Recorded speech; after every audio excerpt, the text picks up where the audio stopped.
मरकजी वज़ीर दाखिला अमित शाह ने कहा है कि जम्मू कश्मीर में कामयाब लोकसभा इंतखाबात के इनेकास से मोदी हुकूमत की पॉलिसी की तौसीक हो गई है। उन्होंने यकीन दहानी कराई है कि जम्मू कश्मीर में असेंबली इंतखाबात 30 सितंबर से कबल होंगे। अमित शाह ने मजीद कहा कि इंतखाबात खत्म होने के बाद मरकज के ज़ेर इंतजाम इलाके का रियासत का दर्जा बहाल करने का अमल शुरू कर दिया जाएगा। उन्होंने कहा कि मैंने पार्लियामेंट में कहा है कि असेंबली इंतखाबात के बाद रियासत का दर्जा बहाल करेंगे।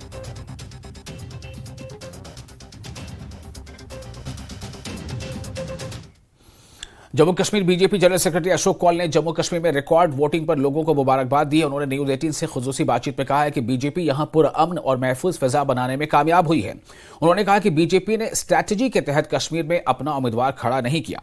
हर पार्टी हिकमत अमली के तहत काम करती है, हमने भी वैसा ही किया।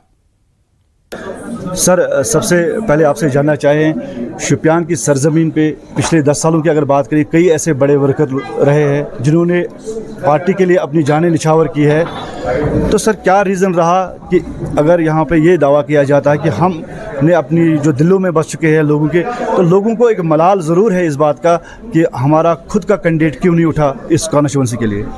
नहीं, वो तो स्ट्रेटजी थी हमारी पार्टी की। उस स्ट्रेटजी के तहत हमने इस बार चुनाव लड़ा है। हम हर साल अपना कैंडिडेट खड़ा करते थे और उस कैंडिडेट का और जो हाल होता था वो हम सब जानते हैं।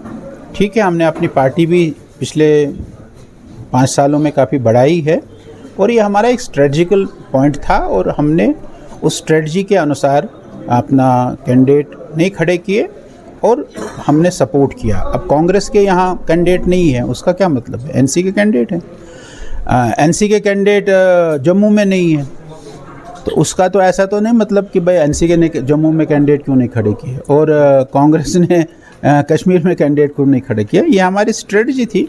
उस स्ट्रेटजी के तहत हमने इस बार चुनाव लड़ा है। हम देखेंगे इसमें हमको क्या फ़ायदा होगा। अच्छा फ़ायदा होगा तो इसको हम आगे बढ़ाएंगे। थोड़ा और उस पर विचार करना पड़ेगा तो और विचार करेंगे। 2002, 2014, 2019 में बहुत कम वोटिंग रही, यानी कि बाइकाट रहा यहाँ पे। अब जो है बम्पर वोटिंग हुई है साउथ कश्मीर में, तो किसको एक क्रेडिट जाना? बीजेपी ने जो हालात यहाँ बनाए पिछले 19 के बाद, जो हालात यहाँ बने हैं, आज कोई पत्थरबाजी नहीं है, आज कोई कैलेंडर नहीं है और लोगों को ये एहसास हुआ है कि नहीं, हम सुरक्षित है।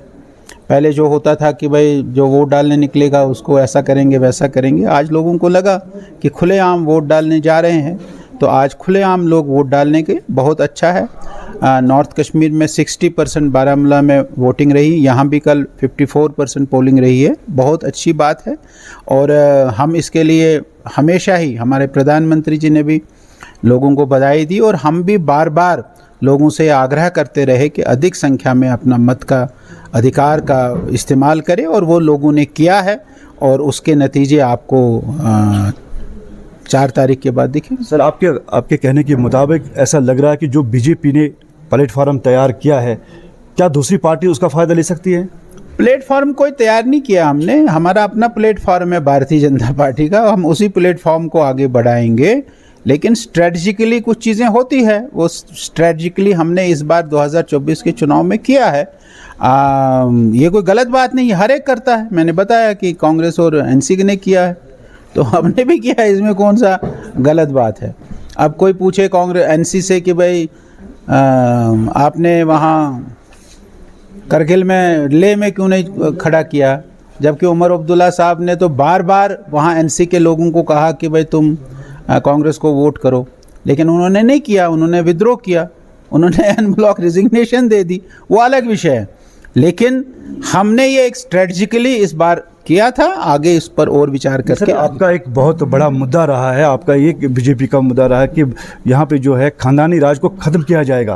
वो खानदानी राज कैसे ख़त्म होगा? जब नहीं हो जाएगा ना ख़त्म, अलग अलग क्यों हो जाएगा? आपने देखा खानदान कितना बढ़ गया। अभी आपने एक फ़ोटो देखा होगा श्रीनगर के चुनाव में, फारूक साहब भी वोट डाल रहे हैं, उमर साहब भी वोट डाल रहे हैं और पीछे 2 अब्दुल्ले भी है, वो भी वोट डाल रहे हैं। तो तैयार खानदान ने उसको खानदान आगे बढ़ता जा रहा है। लेकिन भारतीय जनता पार्टी इस खानदानी राज के खिलाफ है और भारतीय जनता पार्टी जम्मू कश्मीर में एक स्वच्छ साफ सुथरा सरकार देगी। इरशाद मलिक, न्यूज़ 18 नेटवर्क। राजौरी के दलोगरा और भतोनी गांव के जंगलात में आग लग गई है। महकमे जंगलात का अमला बहुत हद तक आग पर काबू पाने में कामयाब हो गया है। फॉरेस्ट रेंज अफसर मोहम्मद शरीफ ने कहा है कि आग जानबूझकर लगाई गई है, ऐसा लगता है। उन्होंने लोगों से अपील की है कि कसूरवारों के ताल्लुक से अगर उनके पास कोई इत्तला है तो वो जरूर साझा करें। से काफ़ी एरिया में जो आग जो है वो फैली हुई है। इस वक्त आप तस्वीरों में सबसे पहले आप देख सकते हैं किस तरह से फॉरेस्ट महकमा के लोग और फॉरेस्ट प्रोटेक्शन फोर्स के जो हैं तमाम अधिकारी भी हैं और इस वक्त आग को बुझाने की कोशिश कर रहे हैं। जब भी आग की इस तरह की वारदात होती है तो फौरी तौर पर ये मौके पर पहुंचते हैं और इस आग को कंट्रोल में करते हैं। काफ़ी मुश्किल होता है इस गर्मी के मौसम में इस तरह की आग अगर फैली हो, भयानक आग जो है फैली हो, तो काफ़ी मुश्किल होता है इसको कंट्रोल में करना। और इसको कंट्रोल करने के बाद जो है वो सबसे पहले फायर लाइन जो है बनाई जाती है और फायर लाइन बनाने के बाद इसे फैलने से रोका जा सकता है और काफ़ी हद तक कंट्रोल जो है इन्होंने किया है। अपनी तरफ से पूरी भरपूर कोशिश जो है हम कर रहे हैं ताकि आग पे फिल फायर जो है वो काबू पाया जा सके।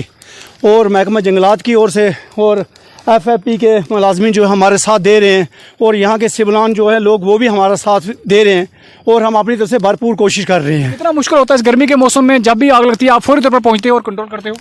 ये तो आप देख रहे हैं, आपकी आंखों का मंजर देख रहे हैं कि आग कंट्रोल तो करनी पड़ती है चाहे कितनी भी मुश्किल हो, लेकिन क्या करें, जंगल को तो बचाना है। ये हमारा सोना सब्ज़ा है, इससे तो जब आग लगती है तो बहुत बड़े नुकसान हो जाते हैं। इसलिए हम अपनी तरफ से भरपूर कोशिश करते हैं कि आग पे जल्दी से जल्दी काबू पाया जा सके। तो देखिए किस तरह की इनकी हिम्मत है कि जब भी आग लगती है फौरी तौर पर ये पहुंचते हैं और उसी वक्त मकामी लोगों की मदद भी ली जाती है और उस आग को कंट्रोल किया जाता है। न्यूज़ 18 के लिए राजौरी से मैं शक्ति शर्मा। और सोनावारी के नौगाम गांव में बिजली का करंट लगने से एक खातून की मौत हो गई है। बताया जा रहा है कि मुतासरा खातून एक कुएं में इलेक्ट्रिक मोटर के जरिए पानी भर रही थी कि उसे बिजली का करंट लग गया।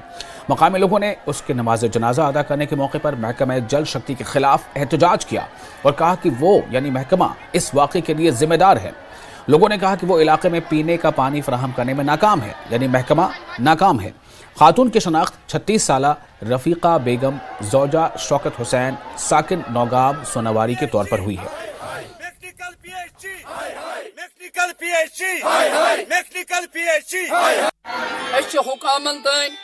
यमे जनाज के हवाले, यमिस हादसे के हवाले, यमे अजीम मुसीबत के हवाले हुक्मरानन तान ये गुजारिश वातनावान जे जल्द अज जल्द 30,000 लुक नौगामस मज बसान लसान। आया छना वन कहीं कदर, आया छना वन चार पहन हज कदर ते, आया छना वन जानवरन हज कदर ते। तिमन हुक्मरानन तान बे अकि फिर ये गुजारिश करान यमो अस आज ब्रो असस मज नाबत थवित अख रेत 2 रेत 3 रेत आज गो साल हा साल और ये जनती आब किस तलाशस मज ये जानन यम खवातीन यमन ये आब जिंदगी हुंद खास उनसुर ये जानन यम जी कोता जरूरियात जिंदगी हुंद जुज ये आब अत आब किस तलाशस मज गई ये जनती। 100% यकीन जे अथ आब किस तलाशस मज दुत अम जू रत छब यमन 3,000 लुकन हंद बदल। इसलिए हुक्मरानन तन गुजारिश करान 15 दो दिसक वाद आज गई रेत पिटी नो। और जम्मू कश्मीर के रियासी में एक ऐसा गांव मौजूद है जहां कुछ घरानों के बच्चे पैदाइशी तौर पर तो ठीक नजर आते हैं लेकिन उम्र बढ़ने के साथ ही माजूरी का शिकार हो जाते हैं। ऐसी अजीब बीमारी में मुब्तला अफराद के अहले खाना बेहद मायूस हैं, परेशान हैं। रियासी के पनासा गांव में एक अजीब बीमारी बच्चों को मुतासिर कर रही है। यह बीमारी ज्यादातर 3 से 4 साल की उम्र के बच्चों को हो रही है। यह बीमारी चंद खानदानों में मुसलसल फैल रही है और अब तक 5 से जायद बच्चे हलाक हो चुके हैं। पेश है इस हवाले से न्यूज़ 18 की यह खास रिपोर्ट।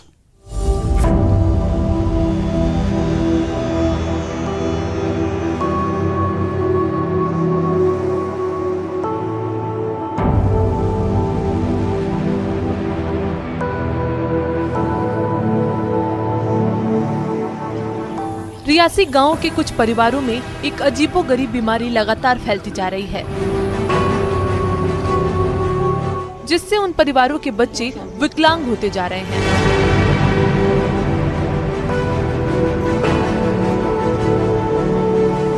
परिवार के सदस्यों का कहना है कि हम पोलियो ड्रॉप भी समय समय पर अपने बच्चों को पिलाते रहते हैं और हमने बच्चों के पैदा होने के बाद सभी तरह के टीकाकरण भी करवाए हैं, लेकिन फिर भी परिवार बीमारी की चपेट में आ रहे हैं और बच्चे विकलांग होते जा रहे हैं।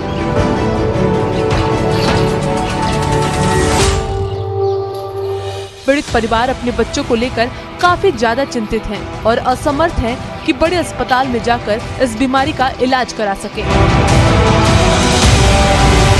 फिलहाल परिवार ने मेहनत मजदूरी कर दिल्ली तक अपने बच्चों की जांच करवाई, लेकिन वहां पर डॉक्टरों ने उन्हें पोलियो ग्रस्त बताया है।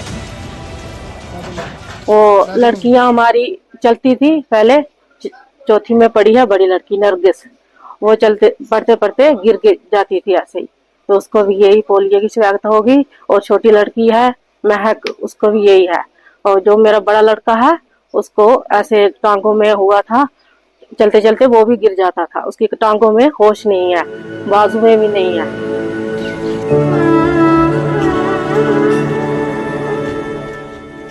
पूरा गांव इस मामले को लेकर चिंतित है और चिंता हो भी क्यों ना, क्योंकि यह बीमारी कुछ ही परिवारों में लगातार फैल रही है। पीढ़ी दर पीढ़ी ऐसी बीमारी होना एक चिंता का विषय बन गया है। ये बीमारी एक उग्र रूप भी धारण कर सकती है और पूरे इलाके में फैल सकती है। सवाल तो ये है कि आखिरकार इसी गांव में और इन्हीं परिवारों के बच्चों के साथ ऐसा क्यों हो रहा है। लेकिन असमर्थ परिवार और लाचार बच्चे इस बीमारी को लेकर कुछ नहीं कर पा रहे हैं। इधर बहुत बच्चे हैं, 10-12 बच्चे हैं, 15 इधर में रहते थे, ऐसे ही हैं वो बच्चे, ऐसे हैंडीकैप है, कुछ मर गए हैं, कुछ ऐसे बच्चे। और इनकी जो बच्चे इधर हैं उसको बीमार हैं, वो एक लड़की इधर भी है, मेरे भाई उसकी लड़की लाई है, भी मेरे लड़के की लड़की है, लड़की की लड़की है मेरी। 10 बच्चे हैं इधर 3 साल में, और 4 साल में बच्चे को स्कूल में ही छोड़ा इसको, थोड़े चेर पढ़ती है और गिर में स्कूल जाती है, गिर जाती है, ऐसे उधर उधर नहीं। फिर बच्ची है वो भी पढ़ी है, वो बच्ची है ना जो वो भी थोड़े चेर गई है स्कूल में। फिर क्या कह रहे हैं, कैसे छोड़ेंगे उनको? यार मेरा नाम काका खान है, मैं सकरम बनासा से हूँ।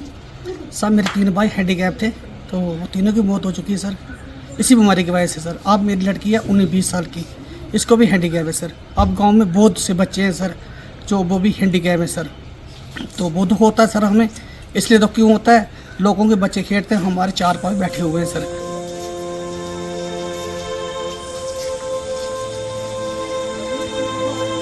इस बीमारी को लेकर परिवार वालों का कहना है कि हमने अपनी तरफ से पूरी कोशिश की है कि इस बीमारी का पता लगा सके कि आखिर ये बीमारी हमारे ही परिवार में क्यों फैल रही है,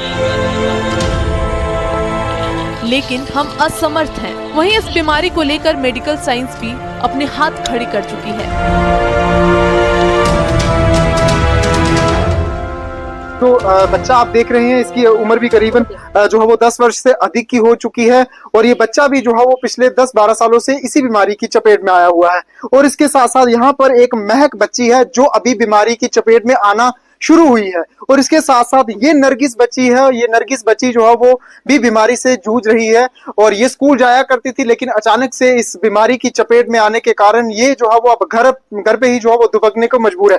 एक बच्ची ये सामने आपको जो है वो खटिया के ऊपर जो है वो पड़ी दिख रही है, ये भी जो है वो 6ठी क्लास तक स्कूल जाया करती थी, हंसी खुशी के साथ जो है अपने साथियों के साथ स्कूल में खेला करती थी, लेकिन अचानक से बीमारी की चपेट में आने के कारण इनका परिवार जो है वो एकदम से मायूस हो चुका है, खामोश हो चुका है। अब कहीं ना कहीं मेडिकल साइंस जो है वो ये पता लगाने में कहीं ना कहीं कोशिश जरूर करे कि आखिरकार ये बीमारी इस गांव में लगातार फैल क्यों रही है। न्यूज़ 18 नेटवर्क के लिए करणदीप सिंह, रियासी, पनासा।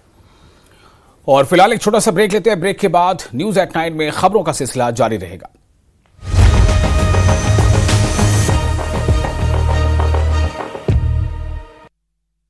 कावेरी गई शादी।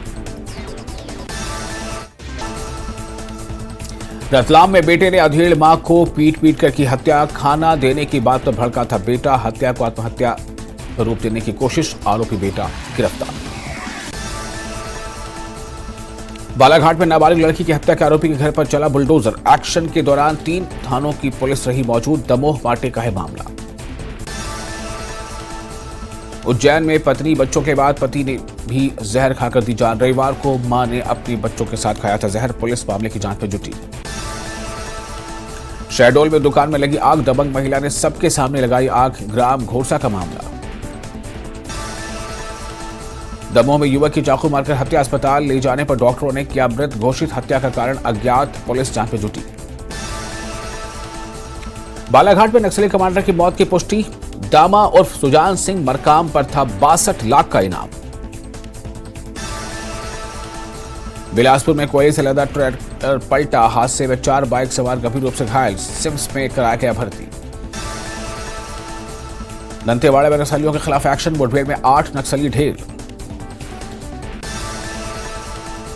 अंबिकापुर में युवक ने ट्रक के नीचे आकर दी जान, ट्रक के पिछले चक्के में फंसा युवक का शव।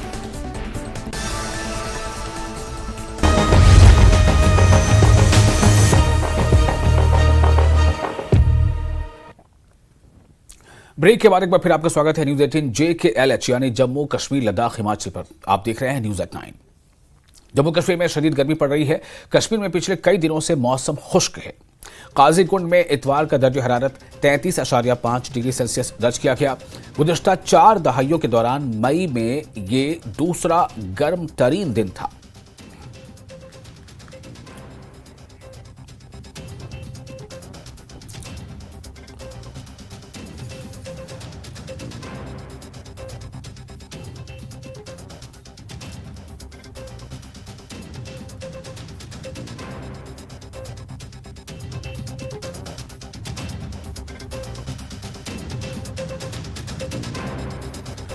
तो जम्मू कश्मीर में शदीद गर्मी पड़ रही है, जैसा कि मुल्क में और दीगर हिस्सों में भी हो रहा है। और कश्मीर में पिछले कई दिनों से मौसम खुश्क है। खासतौर से काजीकुंड में इतवार का जो दर्ज हरारत है वो 33.5 डिग्री सेल्सियस दर्ज किया गया।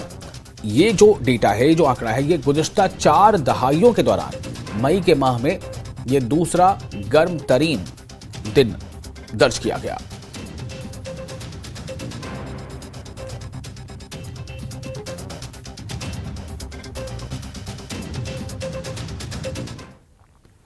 कुपवाड़ा जिले के सरहदी इलाके करनाह में लोगों ने पीने के साफ पानी की किल्लत के खिलाफ एहतजाज किया। लोगों ने कई घंटों तक एहतजाज किया। ख्वातीन की एक बड़ी तादाद ने मटके हाथों में लेकर एहतजाजी मुजाहरा किया। पुलिस की यकीन दहानी के बाद लोगों ने एहतजाज खत्म किया। इस वक्त जो है ये पानी की किल्लत 7-8 दिन से हमारे गांव के अंदर है। बूंद के लिए हम तरस रहे हैं। हमें मुंह धोने के लिए भी नहीं मिल रहा, कपड़े धोने के लिए भी नहीं मिल रहा। इसका असल कारण ये हुआ कि जो हमारी स्टोर जो पानी है उसके अंदर इन्होंने 3 इंच का पानी डाला हुआ है। कोर्ट में पानी की एक बूंद के लिए गांव तरसता है। और इन्होंने क्या किया, पिछले 40-45 साल से जो हमारी पुरानी लाइन लगी हुई थी PHE डिपार्टमेंट की, उन्होंने क्या किया, वहीं से हमारे सरपंच साहब को बोला कि हम 3 महीने के लिए हमें पानी दे दो, 2 महीने के लिए, उसके बाद हम आपका पानी काट के इनका कहीं और से इंतजाम करते हैं। अब हम ये नहीं चाहते कि उनको पानी मत दे दो, कि खुदारा हमारा पानी क्यों काटा हुआ है। और जब 6 महीने गुजर गए, अभी कब कल देंगे, परसों देंगे, ना कोई PHE डिपार्टमेंट का यहाँ आदमी है, ना कोई और है, ना असिस्टेंट साहब उधर से धमकियां देते, वो करेंगे, प्लान करेंगे, ये करेंगे। कम से कम हमारा सोचो। आज हमारे बच्चे, हमारे घर सभी सफर हो रहे हैं पानी की वजह से। हमें नहीं पता PHE वालों ने क्या किया, क्या नहीं किया। हरिडल को दिया, पिंगला को दिया, जिसको मर्जी है वो दे दें, लेकिन हमारा जो पानी 24 आवर्स था वो हमें चलना चाहिए। बस हमारी यही मांग है। और गैर मुल्की सयाह कश्मीर की खूबसूरती के असीर होते जा रहे हैं। जनवरी से मई के दौरान अब तक 24,000 से ज्यादा गैर मुल्की सयाह यानी जो फॉरेन टूरिस्ट हैं वो कश्मीर की वादी की सैर कर चुके हैं। महकमे सयाहत का सयाहों की रिकॉर्ड आमद की उम्मीद है और उन्हें उम्मीद है कि इस साल साबिका रिकॉर्ड टूटेंगे और नए रिकॉर्ड बनेंगे।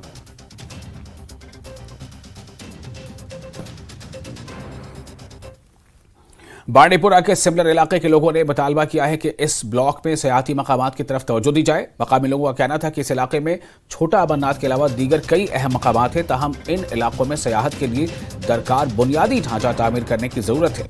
मकामी लोगों का कहना था कि 2016 में इस इलाके में PMGSY के तहत सड़क तामीर की गई, लेकिन आज तक मुतासरीन को मुआवजा नहीं दिया गया।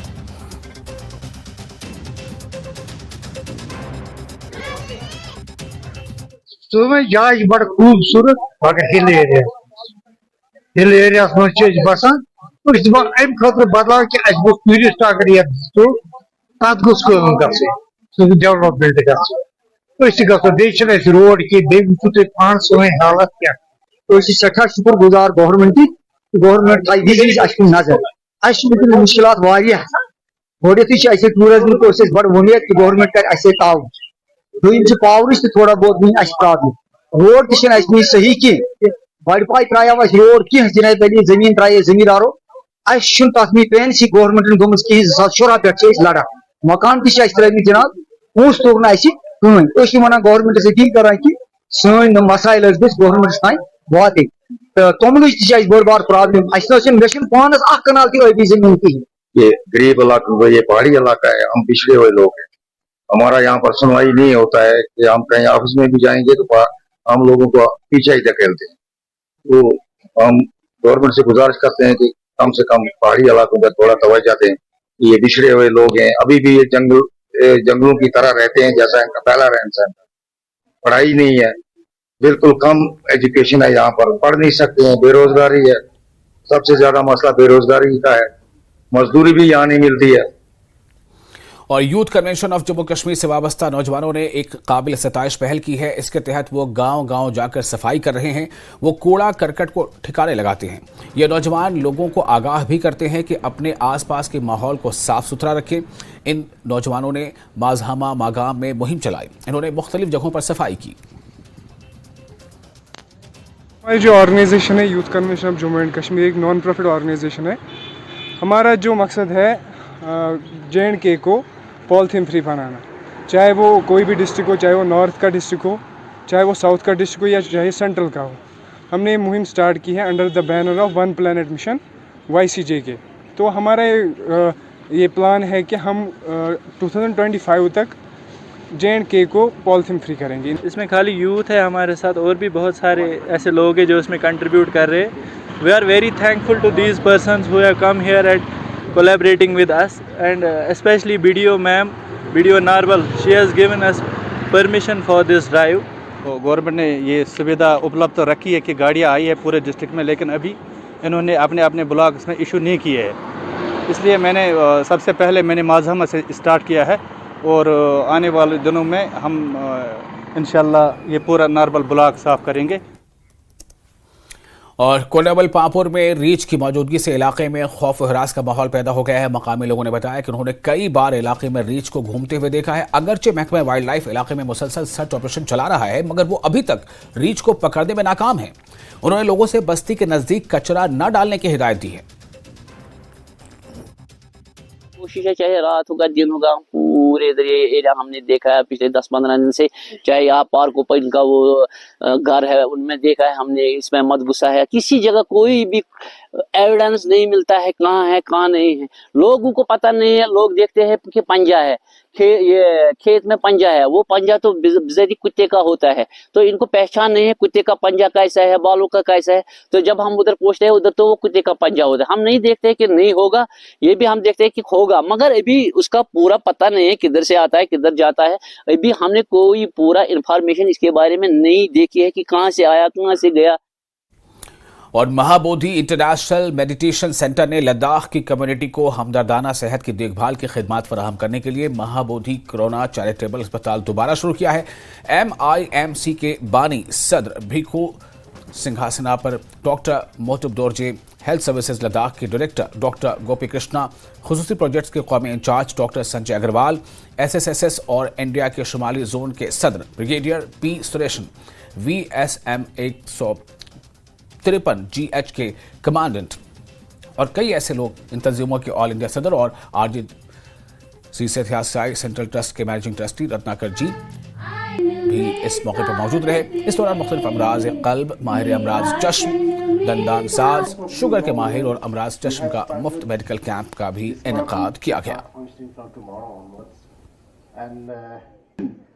खुशी हो रही है आपको कहते हुए कि सत्य साई सेवा ऑर्गेनाइजेशन की ओर से हमें जितने भी इक्विपमेंट चाहिए, latest and the best equipments, सब इक्विपमेंट उन्होंने डोनेट किया है और हॉस्पिटल टोटली रिनोवेटेड किया है। और उनकी तरफ से डॉक्टर्स भी आएंगे और अभी आज से हमारे हॉस्पिटल का शुरू हुआ है। उसमें पूरा स्पेशलिस्ट रहेगा है, और उसमें आई स्पेशलिस्ट है, ऑर्थोपेडिक का है, इवन गायनेकोलॉजिस्ट, सब करीब सभी स्पेशलिस्ट फैसिलिटीज़ अवेलेबल है। तो हमें उम्मीद है कि अभी फिर से हमारे लद्दाख की जनताओं को ये थोड़ा अच्छा से, इससे भी अच्छा सेवा कर। और इसके साथ ही इस बुलेटिन में फिलहाल इतना ही, लेकिन न्यूज़ 18 JKLH पे लगातार